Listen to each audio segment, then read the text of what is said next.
Leading by examples. तुमचा captain तुम्हाला सूचना करण्याआधी जर स्वतःच त्या गोष्टी चोखपणे पार पडत असेल तर तुम्हाला त्या सूचना ऐकण्यात काहीच गैर वाटत नाही। मराठा साम्राज्य एका दिवसात उभा नाही राहिलं, त्यासाठी अनेकांना आपलं अख्खं आयुष्य त्यासाठी खर्ची करावं लागलं। काहींना युद्धभूमीवर आपला जीव सुद्धा गमवावा लागला। कित्येक पिढ्यांच्या संघर्षानंतर मराठेशाहीचा रुतबा इतका वाढला की दिल्लीचा बादशाह कोण असेल, वजीर कोण असेल आणि मीर बख्श कोण असेल हे सगळं आपणच ठरवू लागलो। हिंदुस्थानातल्या राजकीय घडामोडी अहद तंजावर ते तहत पेशावर पसरलेल्या मराठेशाहीच्या सहभागाशिवाय पार पडणं अशक्यप्राय होऊन बसलं। मराठेशाहीचे संस्थापक छत्रपती शिवाजी महाराजांच्या आयुष्यातील महत्त्वाच्या प्रसंगांमधून त्यांची मॅनेजमेंट स्किल शिकण्याचा आपण या सिरीजमधून प्रयत्न करत आहोत। तुम्ही इथं नवीन असाल तर तुमची रुची या चॅनलला पटापट सबस्क्राईब करून घ्या। अफजल खान विजापूरहून महाराजांना संपवण्याचा प्रण करूनच बाहेर पडलेला आदिलशाहीमधला भयंकर क्रूर असा सरदार। ही मोहीम खानाला मिळण्याआधीच महाराजांना त्याबद्दल कल्पना होती। ती कशी हे समजून घेण्यासाठी थोडी पार्श्वभूमी बघावी लागेल। जावळीच्या चंद्रराव या पदावर बसलेल्या दौलतराव मोऱ्यांचं निधन झालं आणि वाद सुरू झाले। त्यामुळे पुढे त्या गादीवर बसलेला मोरे महाराजांच्या भेटीला आला आणि त्यांना मदत मागितली। महाराजांनी मदत केली आणि त्याला गादीवर बसवलं।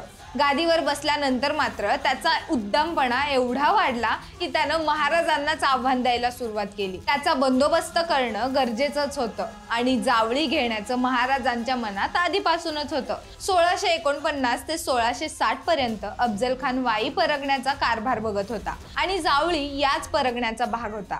अफजल खान दक्षिणेला युद्धात गुंतलेला आहे याचा फायदा घेत महाराजांनी चंद्रराव मोरेवर हल्ला केला आणि जावळी घेतली। जावळे हातातून गेल्यामुळं आदिलशाही चौताळली। आता महाराजांचा बंदोबस्त करण्यासाठी कोणाला तरी पाठवणार हे नक्की होतं। महाराजांना हे माहीत होतं की हा दुसरा तिसरा कोणी नसून अफजल खानच असणार आहे, कारण त्याला हा भाग परिचयाचाच होता। महाराजांनी त्वरित त्या दिशेनं तयारी सुरू केली।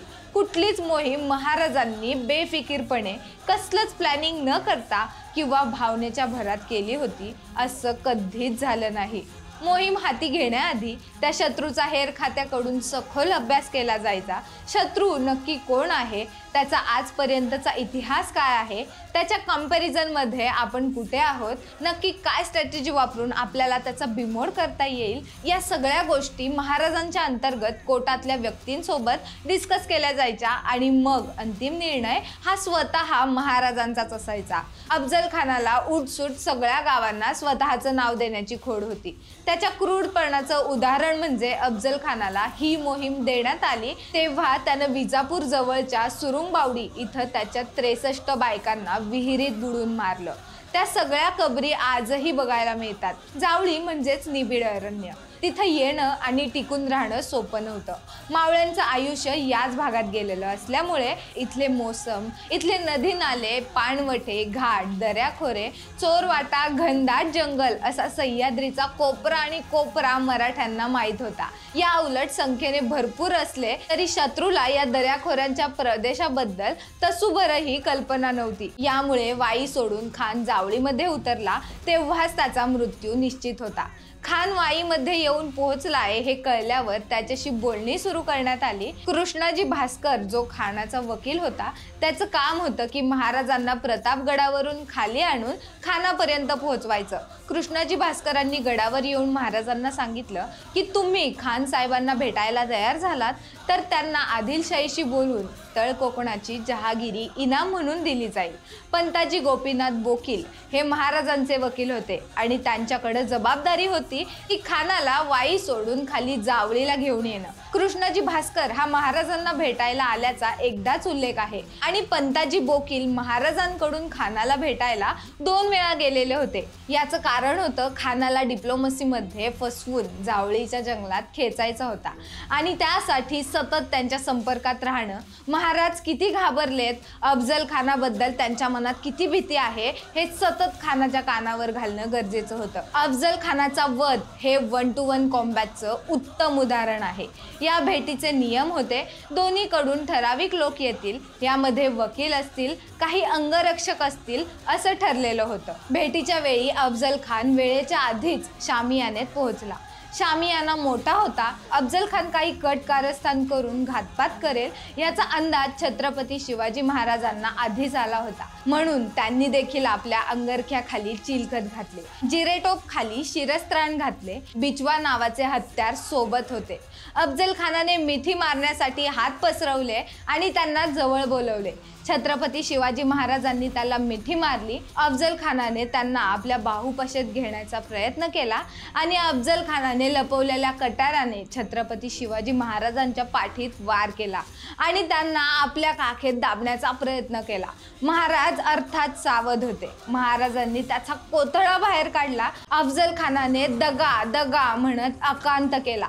त्याचा आवाज ऐकून बाहेर उभारलेला सय्यद आत आला आणि अफजल खानाला ठार मारलेले बघून दानपट्ट्याने शिवाजी महाराजांवर हल्ला करण्याचा प्रयत्न केला। तोपर्यंत जिवा महालाने त्याच्या वाराला निष्फळ करून त्याच्यावर मागून वार केला होता। सय्यदला ठार मारून छत्रपती शिवाजी महाराजांच्या प्राणाचे रक्षण केले होते। होता जीवा म्हणूनच वाचला शिवा असे म्हणतात ते उगीच नाही। झाडीत लपलेल्या सर्व मावळ्यांनी अफजल खानाच्या सैन्यावर हल्ला करून त्यांना पळवून लावले। इतिहासात हे युद्ध प्रतापगड युद्ध म्हणून ओळखले जाते। 10 नोव्हेंबर 1959 गुरुवार मार्गशीर्ष शुद्ध सप्तमी या दिवशी अफजल खानाला मारला। एवढं मोठं संकट परतवून लावल्यानंतर सुद्धा महाराजांनी विश्रांती न घेता पुढच्या मोहिमेला निघून गेले। खानाला मारल्यामुळे महाराजांची दहशत एवढी पसरली की लढाया न होताच केवळ महाराजांचं नाव ऐकूनच किल्ले ताब्यात यायला लागले। पुढच्या 18 दिवसात म्हणजेच 28 तारखेपर्यंत पन्हाळ्यापर्यंतचे सगळे किल्ले महाराजांच्या ताब्यात होते। या जगावेगळ्या धाडसानंतर महाराजांबद्दलच्या आणि मराठ्यांबद्दलच्या अफवांचं पेव फुटलं। महाराजांना चेटूक येतं, ते गायब होतात, त्यांच्यात हरक्युलसची ताकद आहे, हा एकाच वेळी अनेक ठिकाणी अस्तित्वात असू शकतो, अशा अनेक अफवा पसरल्या। इथपर्यंत ठीक आहे, पण महाराजांनी त्या अफवा तशाच फिरू दिल्या, ज्याचा फायदा ही दहशत आणखीन वाढवण्यामध्ये झाला। साम्राज्य उभं करण्यासाठी काय काय गोष्टी सहन कराव्या लागतात याचं एक उत्तम उदाहरण म्हणजे सप्टेंबर 1659 मध्ये महाराज रायगडावरून आऊसाहेबांना भेटून निघाले। अफजल खानाला मारलं, पुढे किल्ले घेत घेत पन्हाळ्याला पोहोचले, तिथं वेढ्यात अडकले, मग विशाळगडाला पोहोचले।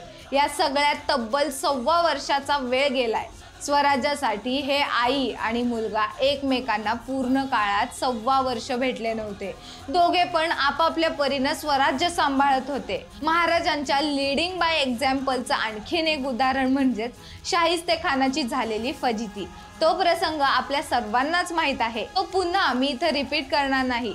पण शिकण्याची गोष्ट अशी आहे की याही वेळी महाराज स्वतः नेतृत्व करत होते। इतिहासातील पहिला सर्जिकल स्ट्राईक असं त्या प्रसंगाचं वर्णन केलं जातं। 6 एप्रिल 1663 साली शाहिस्ते खानवर हल्ला झाला आणि 3 वर्ष पुण्यात निवांत राहिलेला खान पुढच्या 3 दिवसात पळून गेला। एवढी मोठी फौज असताना महाराज थेट त्याच्यापर्यंत पोहोचतात आणि त्याची गर्दन थोडक्यात वाचते। हाताच्या बोटांवर निभावतं, नाहीतर जीव जाणं तर लिहिल्यासारखंच होतं। याची त्याला एवढी भीती बसली की तो अक्षरशः पळत सुटला आणि परत महाराजांचाच काय मराठ्यांचं नाव सुद्धा काढलं नाही।